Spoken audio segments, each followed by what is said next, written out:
नमस्कार, आप देख रहे हैं बिग फाइट लाइव। आपके साथ मैं हूं श्वेता मिश्रा अवस्थी। बगावत, ये शब्द राजनीतिक दलों को कभी कभी मुश्किल में डाल देता है, तो बगावत के कारण कभी कभी सत्ता भी हाथ से चली जाती है और बागी ही सत्ता की चाबी भी दिलाते हैं। चुनाव के वक्त भी जिनको टिकट नहीं मिलता है, ऐसे नेता भी बगावत कर जाते हैं और जिस पार्टी को अपनी मां बताते हैं उसी के खिलाफ मैदान में उतर जाते हैं।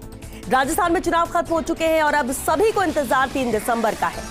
रिजल्ट भी 3 दिसंबर को आएगा, लेकिन बीजेपी और कांग्रेस ने अपने अपने बागियों पर डोरे डालने शुरू कर दिए हैं। जो बागी चुनाव रण में जीत हासिल करने वाले हैं या फिर जो जीत सकते हैं, ऐसे नेताओं की कांग्रेस और बीजेपी के थिंक टैंक ने मान मनुहार शुरू कर दी है ताकि वक्त पर काम आ सके।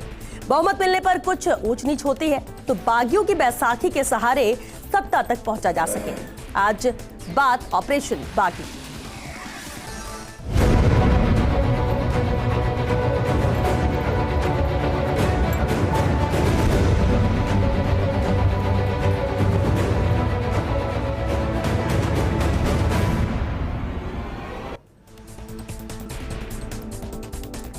और चलिए इस मुद्दे पर चर्चा के लिए खास मेहमान हमारे साथ जुड़ चुके हैं। सबसे पहले उनसे रूबरू करा दे आपको। हमारे साथ हैं कांग्रेस से आरसी चौधरी जी हैं, बीजेपी से भी हमारे साथ मेहमान कुछ देर में जुड़ेंगे, लेकिन देवेंद्र शास्त्री जी भी हमारे साथ हैं, चर्चा में शामिल हुए हैं, राजनीतिक विश्लेषक हैं। आम आदमी पार्टी से प्रवक्ता चंद्रमुखी रेवसवाल जी भी हमारे साथ चर्चा में शामिल हुए। बहुत स्वागत है आप सभी का बिग फाइट लाइव में। आरसी जी, आपसे ही शुरुआत करते हैं। देखिए, वोटिंग हो गई, किन दावों किन वादों के साथ जनता गई है, फैसला तो 3 तारीख को आ जाएगा, लेकिन सबसे अहम इस बार माना यह भी जा रहा है कि एक तरफा हो सकता है परिणाम ना आए और ऐसे में जरूरत निर्दलीय और बागियों की पड़ सकती है जो अपनी पार्टी से इतर गए हैं। और इसलिए ऑपरेशन बागी को लेकर पहला कमेंट आपसे जरूर चाहेंगे। श्वेता जी, कितनी अहमियत ये रखेंगे? श्वेता जी, एक तो आज 554वां प्रकाश पर्व है, इस पे सभी प्रदेशवासियों को हम शुभकामनाएं देते हैं जी।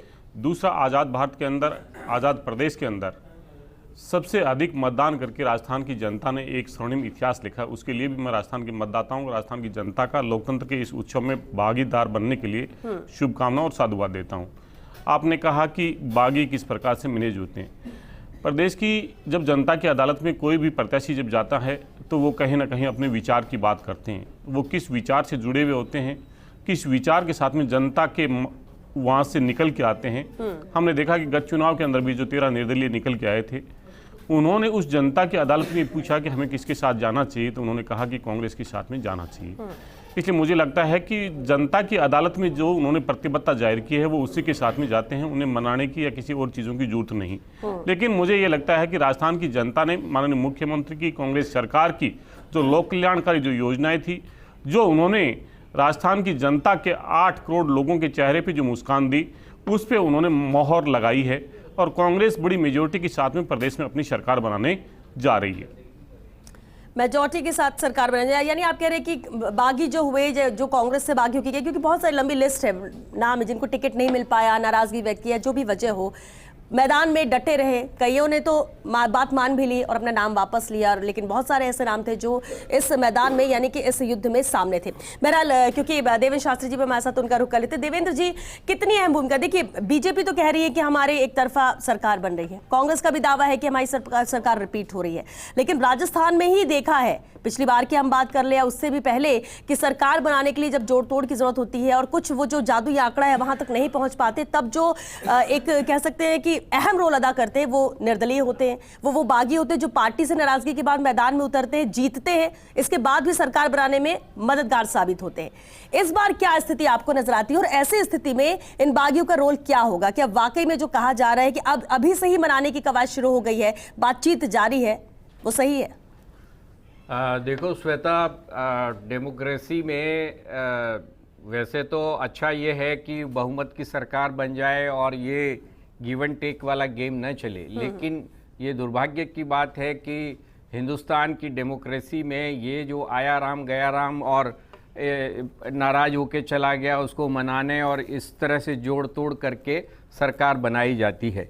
ये एक्चुअली जनता के मैंडेट को एक तरह से मैनिपुलेशन है ये, पर ये सच्चाई है कि इसी तरीके से सरकार बनती है और जो मौजूदा हालात हैं उसमें नेक टू नेक फाइट चल रही है। भारतीय जनता पार्टी तो ये मान के चल रही थी कि उसकी बारी है, तो और जो ट्रेंड चल रहा है राजस्थान का, उसके हिसाब से भारतीय जनता पार्टी की बारी होनी चाहिए थी, लेकिन सच्चाई यह है कि कांग्रेस ने बहुत टफ चुनौती दी और बराबरी की टक्कर में आज के दिन चुनाव रखा हुआ है। और दोनों पार्टियों के लिए यह समस्या है कि अगर मेजोरिटी नहीं आई तो ये जो बागी हैं या निर्दलीय हैं या छोटे दलों के लोग हैं, यही लोग बेड़ा पार करेंगे। और निश्चित रूप से श्वेता, जो आपने आज सब्जेक्ट रखा है ये एकदम रिलेवेंट है और दोनों ही पार्टियों की तरफ से ये तैयारी चल रही है। और अंदर खाने उन लोगों को जो पार्टी के लॉयल पहले रहे हुए हैं और या पार्टी के अंदर बैठे हुए थे और जिनकी जीत की संभावना है, उनको पार्टियों ने अपना टारगेट बना लिया है, उन तक पहुंचने की कोशिश चल रही है। दूसरा ये भी है कि जो लाइक माइंडेड पॉलिटिकल पार्टीज हैं, उनमें भी किसी के 2 कैंडिडेट जीत सकते हैं, किसी के 3 कैंडिडेट जीत सकते हैं, तो उनको भी अप्रोच किया जा रहा है। और ये मैं समझता हूं कि इस बार जो निर्दलीय बागी समझ लीजिए, आप निर्दलीय समझ लीजिए या छोटे दलों का भी अच्छा नंबर होगा। पिछली बार समझिए कि 12, 13, 15 के आसपास था, लेकिन इस बार 20, 22, 25 तक ये नंबर जा सकता है। और ये जो है क्रूशियल होंगे सरकार बनाने में और सरकार के लिए जो समर्थन देने के लिए। इसलिए अच्छा दोनों ही तरफ से क्या है कि जैसे अशोक गहलोत है, वो तो इस राजनीति के माहिर खिलाड़ी माने जाते हैं और वो उन्होंने पहले दिखाया भी है अपना हाथ इस मामले में। पिछली बार जो सरकार बनी थी उसमें उन्होंने वो जो जरूरत की मैंडेट है वो उन्होंने उनसे जुटाया। लेकिन इस बार जो भारतीय जनता पार्टी है उसके अंदर मैनिपुलेशन के लिए या इस मैनेजमेंट के लिए सीधा सेंटर की टीम को ऑपरेट करना पड़ेगा। अब ये देखने की बात है कि अगर अमित शाह जिनको चाणक्य कहा जाता है अपनी पार्टी में राजनीति का, वो इस खरीद फरोख्त या लेन देन या एडजस्टमेंट के मामले में कितना अशोक गहलोत को मात दे पाते हैं, ये बहुत क्रूशियल जंक्शन है और ये निर्णायक होगा। हाँ, ये बात तो बिल्कुल ठीक है आपने कि जब एक तरफा सरकार बनती तो वही उस राज्य के लिए बेहतर होता है, लेकिन जब स्थिति ऐसी ना बने तो दोनों तरफ से भी कोशिश की जाएगी कि हमारे साथ आ जाए और हम वो जादुई आंकड़ा पाले और उसके बाद हम सरकार यहाँ पर बना ले। कोशिश इसलिए दोनों तरफ से की जा रही है। लेकिन जिस तरह से हम बात बागियों की कर रहे हैं और यही वजह कि 40 से 50 सीट ऐसी हैं जहां पर अभी कुछ भी नहीं कहा जा सकता कि क्या हो सकता है, और ज्यादातर सीट ऐसी भी नजर आई जहां पर त्रिकोणीय चतुष्कोणीय मुकाबला है और वो बागियों की वजह से ही ऐसी स्थिति यहां पर बनी है। हमारे साथ चंद्रमुखी जी भी जुड़ चुकी। चंद्रमुखी जी, आम आदमी पार्टी ने देखिए शुरुआती दौर में दावे बहुत किए, लेकिन पूरी 200 सीट के आधे पे भी आप कैंडिडेट नहीं उतार पाए। अगर चुनाव मैदान में उतरे भी तो वो उतने मुखर होकर चुनाव लड़ते नजर नहीं आए, वैसी कोशिशें नहीं दिखी। अब उसकी वजह क्या थी वो तो आम आदमी पार्टी बेहतर जान सकती है, लेकिन अगर हम बागियों की बात कर रहे हैं, सरकार बनाने को लेकर बात कर रहे हैं, आम आदमी पार्टी का अब क्या स्टैंड है? आम आदमी पार्टी अब किस तरह से देख रही है राजस्थान के परिणाम 3 तारीख को आने वाले हैं? देखिए श्वेता, आपने सही कहा कि आम आदमी पार्टी ने बहुत ही जोर शोर से तैयारी शुरू की थी और सिर्फ 2 या ढाई महीने में हमने पूरा 200 विधानसभाओं पे हमारा संगठन तैयार कर लिया था और पूरे जोश के साथ हमारे कार्यकर्ता लड़ने को तैयार थे। ये सिर्फ नेतृत्व का फैसला था कि हम कुछ चुनिंदा सीटों पे चुनाव लड़े, लेकिन राजस्थान की राजनीति को हमने एक नई दिशा देने का जो काम किया, अरविंद केजरीवाल जी हमेशा कहते रहे हैं कि मैं राजनीति करने नहीं, राजनीति बदलने आया हूँ। तो राजस्थान की जो लेकिन चंद्रमुखी जी, उतना इंटरेस्ट राजस्थान में दिखा नहीं। देखिए जिस तरह से दावे किए जा रहे थे आम आदमी पार्टी की तरफ से, लास्ट मोमेंट तक वैसा इंटरेस्ट दिखा नहीं। बड़े चेहरों की बात कर ले या कुछ कैंडिडेट्स की बात कर ले, राजस्थान इतना बड़ा क्षेत्र है तो उसमें आप देखिए कि आज भी अरविंद केजरीवाल जी की बहुत बड़ी सफलता मानी जाएगी कि जहां सिर्फ जाति और धर्म के नाम पे चुनाव लड़ा जाता था, वो उस प्रदेश में हमारे माननीय प्रधानमंत्री जी और अशोक गहलोत जी दोनों को गारंटी पे चुनाव लड़ना पड़ा। ये जो पिच थी ये पूरी अरविंद केजरीवाल जी की तैयार की हुई पिच थी, दोनों को मजबूर होकर इसी पे खेलना पड़ा। तो राजस्थान में जो राजनीतिक बदलाव करने का जो मेन इनका लक्ष्य था, अरविंद केजरीवाल जी ने इसमें बहुत बड़ी सफलता हासिल की है और ये जनता की जीत है और जनता बहुत प्यार से चाह रही है। जैसे ही मौका मिलेगा जनता पूरे मैंडेट के साथ इनको, जिस तरीके से दिल्ली में सरकार बनी, जिस तरीके से पंजाब में बनी, अरविंद केजरीवाल जी चाहेंगे तो राजस्थान की जनता उनके साथ, जिस दिन भी अरविंद केजरीवाल जी ग्राउंड पे आएंगे, जनता भरपूर साथ देके और पंजाब और दिल्ली की तर्ज पे सरकार बनाएगी। कब देगी? यानी कि अगले 5 साल बाद के लिए तैयारी के तौर पर माने, क्योंकि दावे तो पहले यही किए जा रहे थे। एक रिएक्शन इसी पर जरूर चाहेंगे देवेंद्र जी।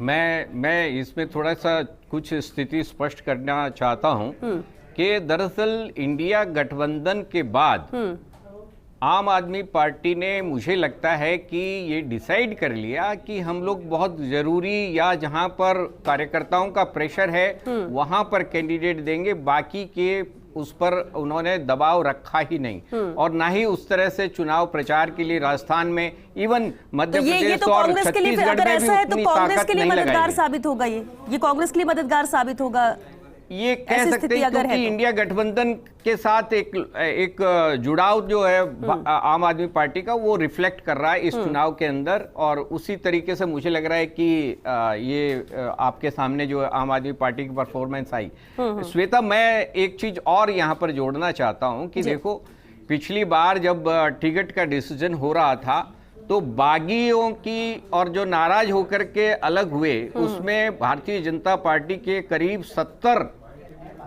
उम्मीदवारों ने जो है नॉमिनेशन फाइल किया या उन्होंने नाराजगी जताई या जो भी था, और लगभग 40 से 45 कांग्रेस के उम्मीदवार थे जिनको टिकट नहीं मिली और वो बागी हुए। तो अब इनमें से कितने लोग चुनाव लड़ रहे हैं और कितने लोग चुनाव जीत करके आ सकते हैं, तो ये एक अच्छा खासा नंबर है जिस पर पार्टियों का, दोनों पार्टियों का की नज़र है कि वो कम से कम उनकी पार्टी से जो जुड़ा हुआ है वो तो दूसरी पार्टी के पास न जाए। तो इसके लिए कोशिशें चल रही हैं। ये एक आइडियल टाइम है, क्योंकि अभी चूंकि जिताऊ कैंडिडेट जो कोई भी है, निर्दलीय है या जो भी है, उसके दिमाग में अब पिक्चर क्लियर नहीं है कि किसकी सरकार बनेगी। क्योंकि जब सरकार की स्थिति स्पष्ट हो जाएगी उसके बाद तो स्वाभाविक है कि ऐसे उम्मीदवार जो है सरकार की तरफ झुक जाएंगे। लेकिन आज के दिन एकदम आइडियल सिचुएशन है कि दोनों जो सबका जो भविष्य है वो मतपेटी में है या ईवीएम में है। तो आज के दिन कोई कुछ नहीं कह सकता। आज के दिन लॉयल्टी पक्की की जा सकती है या गिव एंड टेक की बातचीत हो सकती है, और वो चल रही है। वो बातचीत भी जरूरी है। आरसी जी, कांग्रेस कितने गंभीरता से इसे ले रही है? क्योंकि आपकी भी एक लंबा लिस्ट है, बहुत सारे नाम है ऐसे, क्योंकि सबको खुश किया नहीं जा सकता। पार्टी या आलाकमान ने अपने हिसाब से क्षेत्र के फीडबैक और जो भी आधार बनाया जा रहा है उस आधार पर टिकट दिया गया है। ऐसे भी कई माना जाता है कि कई ऐसे जेन्युइन नाम थे, चाहे थे, जिन्हें टिकट मिलना चाहिए, लेकिन फिर भी वो मैदान में डटे रहे। बातचीत किस लेवल पर अभी हो रही है? क्योंकि अभी से ही मेहनत और कोशिश करना जरूरी होगा। 3 तारीख को क्या होने वाला है ये किसी को नहीं पता। तो कांग्रेस इसमें पीछे नहीं रहेगी, क्योंकि कांग्रेस हमेशा से इन चीजों को लेकर गंभीरता बरतती रही और उसका फायदा भी मिला है। श्वेता जी, मैं कहना चाहूंगा, जिस प्रकार से शास्त्री जी ने कहा कि राजनीति के अंदर आयाराम गैराम की जो कहावत चरितार्थ हुई और किसी एक राजनीतिक दल से प्रतिबद्ध व्यक्ति किसी दूसरे राजनीतिक दल के साथ में चला जाता है, इस राजनीतिक शुचिता को सुनिश्चित करने के लिए कांग्रेस पार्टी की सरकार ने ही संविधान के अंदर 52वां संविधान संशोधन करके मार्च 18/1985 को ये दल बदल विरोधी कानून लेके आए थे। इसलिए हमने सदैव ये शुचिता रखी है। और दूसरी तरफ भारतीय जनता पार्टी है, जहां पे चुनी हुई सरकारों को, जनता के जनादेश को कुचलने के लिए 12 से अधिक राज्यों में उन्होंने उन सरकारों को गिराया है। लेकिन जो आपने बात का जिक्र किया कि निश्चित रूप से बहुत से प्रत्याशी होते हैं और उन प्रत्याशियों की महत्वाकांक्षा होती है कि वो जनता की अदालत में जाएं और पार्टी से उम्मीद भी करते हैं, पार्टी के कार्यकर्ता भी होते हैं, लेकिन टिकट एक व्यक्ति को दी जा सकती है और वो सर्वसम्मति से जनता की अदालत से जो आवाज आई उस आधार पर दी गई। लेकिन कांग्रेस पार्टी ने सदैव अपनी नीतियों के साथ में, अपनी विचारधारा के साथ में जनता की अदालत में गए हैं। जितने भी जो निर्दलीय विधायक होते हैं जो जीत के जनता की अदालत से आ जाते हैं, वो ये प्रतिबद्धता जनता की अदालत में निश्चित रूप से जाहिर करते हैं कि मेरे साथ में, मेरी पार्टी के साथ में न्याय नहीं हुआ, मैं इस पार्टी के साथ में खड़ा रहूंगा, मुझे अवसर दीजिए, मुझे मौका दीजिए। और फिर उन्हें उसी जनता की अदालत में जाना होता है। इसलिए प्रतिबद्धता उस व्यक्ति की होती है कि वो किस आधार पर अपने वोट मांग रहे हैं। मैं सोचता हूं कि कांग्रेस पार्टी पूरे प्रदेश के अंदर जिस प्रकार से जनता की जो सेवा की, हमने जो शिक्षा, स्वास्थ्य और सामाजिक सुरक्षा प्रदेश के अंदर एक मॉडल बना के देश में जो नजीर पेश की है, उस नजीर के ऊपर राजस्थान की जनता ने मोहर लगा के इस मतदान के माध्यम से सीधा संदेश दिया है। राजस्थान की जनता ने नफरत और विभाजन की राजनीति को नकारा है, अपने मुद्दों को चुना है और कांग्रेस पार्टी पूर्ण बहुमत के साथ में राजस्थान के अंदर सरकार बना रही है। 80 से अधिक दल हैं जो इस चुनावी रणबेरी के अंदर जनता की अदालत में गए हैं और हर जब चुनाव आता है कई राजनीतिक दल बनते हैं और उसके बाद में वो खत्म हो जाते हैं। हर व्यक्ति का अपना एक लोकतांत्रिक अधिकार है कि वो जनता की अदालत में जाके चुनाव को लड़ सकते हैं। लेकिन राजस्थान की जनता ने विचारधारा के माध्यम से व्यक्ति को चुनने का प्रयास किया है, अपने मुद्दों के आधार पे व्यक्ति को चुनने का प्रयास किया है। जिस प्रकार से अपार स्नेह, चाहे गत उपचुनाव हो या किसी और दूसरे चुनाव हो, और मुख्यमंत्री को जनता ने जिस प्रकार से आशीर्वाद दे रहे हैं, जो मुख्यमंत्री चिरंजीवी बीमा योजना है, ओपीएस है, जो हमारे इंग्लिश माध्यम स्कूल हैं, जो महिलाओं का हमने जो सुरक्षाएं दी है, 5 रुपए जो हमने दूध के ऊपर अनुदान दिया है, तमाम जो योजनाएं हैं उस आधार पे आप कह रहे हैं। ठीक है, इस आधार पे आप कह रहे हैं कि कांग्रेस के साथ जनता आ रही है और वो जो 5-5 साल वाला रिवाज है वो खत्म होगा, इसलिए कॉन्फिडेंट कांग्रेस इसे लेकर। लेकिन चंद्रमुखी जी, आम आदमी पार्टी को लेकर जरूर बात करना चाहिए। देखिए, दिल्ली पंजाब का बार बार आप उदाहरण देते रहे शुरुआती तौर से, जब राजस्थान के चुनाव की शुरुआत हुई थी और उसके बाद से फिर कैंडिडेट के डिक्लेरेशन हो या फिर गारंटी की बात हो, आपने कहा कि प्रमुखता से आम आदमी पार्टी राजस्थान में आ चुकी है और जनता भी पसंद कर रही है। अब देखिए कितनी सीट जीत कर आती है ये तो एक अलग विषय है, 3 तारीख को तस्वीर साफ होगी। लेकिन वोटिंग के बाद आकलन आम आदमी पार्टी का क्या है? देखिए श्वेता, राजस्थान की जनता ने जिस तरीके से अपने जिम्मेदारी को समझते हुए जो भागीदारी निभा के पूरे देश को एक संदेश दिया है कि लोकतंत्र में अहम भूमिका को समझते हुए ये लोगों ने बहुत समझदारी का परिचय देके और एक बहुत ही अच्छी सरकार को ये चुन के लेके आएंगे। तो उसमें इनके पास निर्दलीय भी होंगे, उनमें दूसरी पार्टीज के लोग भी होंगे, उसमें कांग्रेस के भी होंगे और कुछ लोग जो बीजेपी के भी, ये नहीं है कि सारे ही खराब है, उनमें भी जो अच्छे लोग हैं उनको जनता चुन के आगे लाएगी। और फैसला है अभी 4-5 दिन में अपने सामने आने ही वाला है, तो इस पे अभी से ये सब बोलना थोड़ा सा जल्दबाजी रहेगी। लेकिन आप अपनी पार्टी को लेकर तो बोल ही सकते हैं, आप दूसरी पार्टियों को तो छोड़िए, सब अपनी अपनी पार्टी की तो बात कर ही रहे हैं। जी, हम हमारे प्रत्याशी जहां जहां हमारे उम्मीदवार हैं पहुंचे हैं और उन्होंने काफी संघर्ष के साथ पूरा अपना ये जो चुनाव प्रचार किया है और अच्छा ही उनको रेस्पॉन्स मिला है। तो उम्मीद यही है कि जो भी हमारे उम्मीदवार रहे हैं और उनको सबको उम्मीदें हैं अगले 5 दिन में सारी चीजें क्लियर हो जाएगी। ठीक है, ये आप आम आदमी पार्टी बोले। लेकिन देवेंद्र शास्त्री जी, अब बागियों को लेकर जिससे बात हम कर भी रहे हैं और ऑपरेशन बागी हमारा टॉपिक मुद्दा आज इसलिए भी है क्योंकि भूमिका इनकी अहम है। कोई इन्हें नकार भी सकता है, कोई इनके बारे में बात नहीं भी कर सकता है कि ये रिजल्ट जब तक नहीं आता तब तक क्या कहे। लेकिन परिणाम के दिन जब परिणाम सामने आने लगेंगे एक के बाद एक, कहाँ कौन जीता और वो आंकड़े सामने आने लगेंगे, उस वक्त नहीं रहेगा और इसके लिए पहले से ही कह सकते हैं कि तैयारियां करनी पड़ेंगी और उस लिहाज से देखा जाए तो ये बेहद अहम है। और क्योंकि पहले से ही बहुत हद तक तस्वीरें साफ होने लगती है कि कहां पर बहुत ज्यादा मुश्किल लग रही है या कहां पर एक तरफा कौन जीतता हुआ नजर आ रहा है। लेकिन दूसरी तरफ कितनी अहम हो जाती है जब एक तरफा सरकार नहीं बनती है किसी राज्य में, और जहां पर एक तरफा सरकार बने और कहीं पर मिली जुली सरकार बने, कार्यशैली में कितना फर्क आता है, क्या इंपैक्ट रहता है, क्या 5 साल तक स्मूथली सरकार चल सकेगी, नहीं चल पाएगी, ये भी डर रहता है। स्थितियां होती क्या क्या है?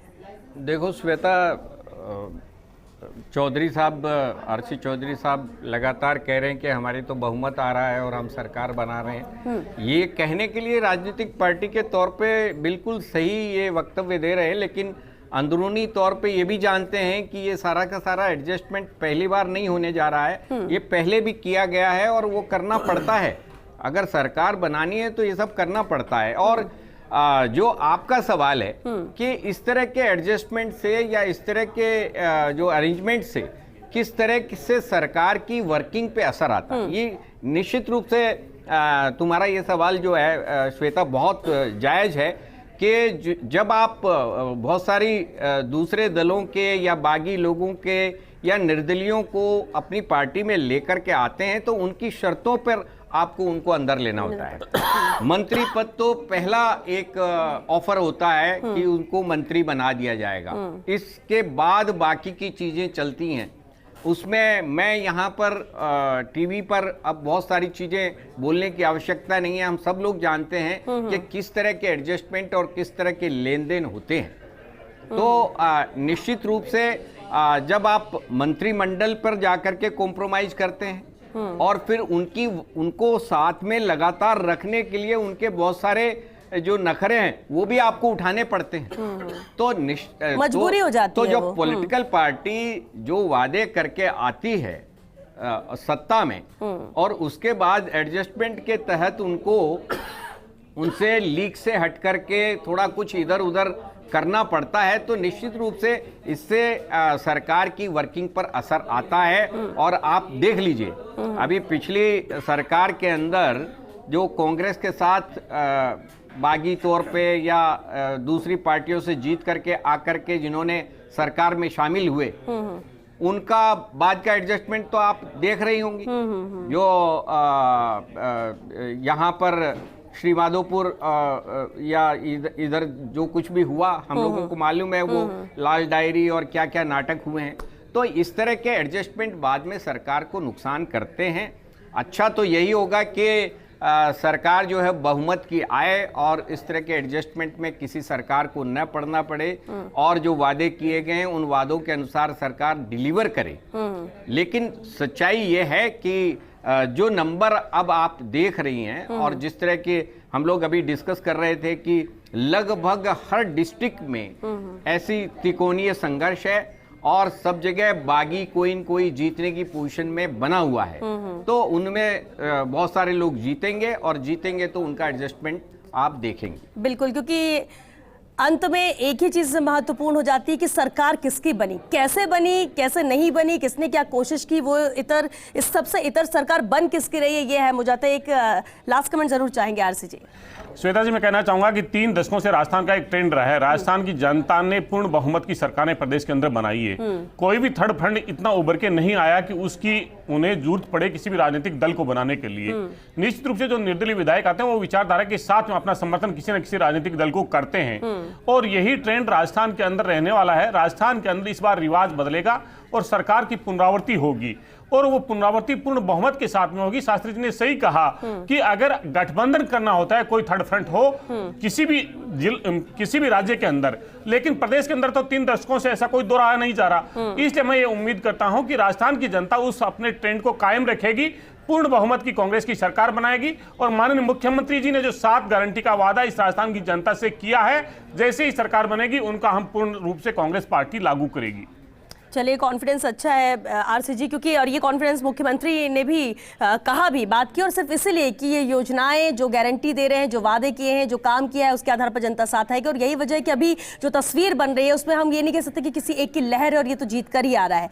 स्थिति क्या बन सकती है और इसलिए महत्वपूर्ण हो जाता है कि आखिर बागी और निर्दलीयों की भूमिका कितनी अहम रहेगी। क्योंकि वक्त खत्म हो चुका है। बहुत शुक्रिया आप सभी का इस चर्चा में शामिल होने के लिए। तो देखिए, थिंक टैंक की तो बागियों पर नजर यहाँ पर है, बीजेपी हो या कांग्रेस, हर किसी की नजर है कि आने वाला कदम क्या होगा, कहां से कौन जीत रहा है, कहां पर बीजेपी कांग्रेस से इतर कोई निर्दलीय है या फिर कोई अपना ही जो बागी होकर मैदान में था वो जीत कर आ रहा है और उसकी मदद की जरूरत पड़ सकती है सरकार बनाने में। तो क्यों ना बात पहले से की जाए, इसलिए इनकी भूमिका भी अहम है। लेकिन इंतजार 3 तारीख का जरूर रहेगा, जब 3 तारीख को परिणाम सामने आएंगे और वाकई में जो कहा जा रहा है कि एक तरफा सरकार नहीं बनी, क्या ऐसी स्थिति आती है या फिर किसी एक पार्टी की बल्ले बल्ले रहेगी कि एक तरफा सरकार बने और किसी की मदद की जरूरत ना पड़े, खासतौर से इन बागियों की।